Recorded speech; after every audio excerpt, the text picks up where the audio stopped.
Aadhaar card പൗരത്വം തെളിയിക്കുന്നതിനുള്ള രേഖയല്ലെന്നും അതുപയോഗിച്ച് vote ചെയ്യാൻ സാധിക്കില്ലെന്നും ആവർത്തിച്ച സുപ്രീം കോടതി. രാജ്യത്തേക്ക് നുഴഞ്ഞു കയറിയവരുടെ കൈവശവും ആധാർ കാർഡുകളുണ്ടെന്ന് ആശങ്കപ്പെട്ട കോടതി പൗരനല്ലാത്തവർക്ക് എങ്ങനെ വോട്ടവകാശം നൽകാനാകുമെന്ന് ചോദിച്ചു. സാമൂഹികക്ഷേമ ആനുകൂല്യങ്ങൾ എല്ലാവർക്കും എത്തിച്ചേരുന്നുവെന്ന് ഉറപ്പാക്കാനാണ് ആധാർ എന്നും ഈ രേഖ ഉപയോഗിച്ച് വോട്ടവകാശം നൽകരുതെന്നും കോടതി പറഞ്ഞു. വോട്ടർ പട്ടികയുടെ തീവ്ര പരിഷ്കരണം നടത്താനായി തിരഞ്ഞെടുപ്പ് കമ്മീഷൻ നടത്തുന്ന നീക്കത്തിന്റെ സാധുതയെ ചോദ്യം ചെയ്യുന്ന ഹർജികൾ പരിഗണിക്കവെയായിരുന്നു കോടതിയുടെ പ്രതികരണം. Chief justice Suryakant, justice Joymalya Bagchi എന്നിവരടങ്ങിയ ബെഞ്ചാണ് ഹർജികൾ പരിഗണിച്ചത്.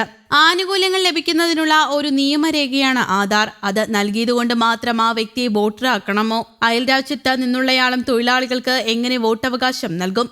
ആധാർ സമ്പൂർണ്ണ പൗരത്വം തെളിയിക്കുന്നില്ലെന്നും അത് രേഖകളുടെ പട്ടികയിൽ ഒന്നു മാത്രമായിരിക്കുമെന്നും കോടതി കൂട്ടിച്ചേർത്തു. വോട്ടർ പട്ടികയിൽ പേര് ചേർക്കുന്നതിനായി നൽകുന്ന അപേക്ഷയോടൊപ്പം സമർപ്പിക്കുന്ന രേഖകളുടെ കൃത്യത നിർണ്ണയിക്കാൻ തിരഞ്ഞെടുപ്പ് കമ്മീഷന് അധികാരമുണ്ടെന്ന് പറഞ്ഞ കോടതി തിരഞ്ഞെടുപ്പ് കമ്മീഷൻ പോസ്റ്റ് ഓഫീസ് അല്ലെന്നും വിമർശിച്ചു. കേരളം, തമിഴ്നാട്, പശ്ചിമ ബംഗാൾ എന്നിവിടങ്ങളിൽ നിന്നുള്ള SCRനെ ചോദ്യം ചെയ്യുന്ന ഹർജികൾ പരിഗണിക്കുന്നതിനുള്ള സമയക്രമം സുപ്രീം കോടതി നിശ്ചയിച്ചു. ഡിസംബർ 1 മറുപടി സമർപ്പിക്കാൻ തിരഞ്ഞെടുപ്പ് കമ്മീഷനോട് ബെഞ്ച് ആവശ്യപ്പെട്ടു. കേസ് ഉടൻ പരിഗണിക്കുമെന്നും കോടതി അറിയിച്ചു.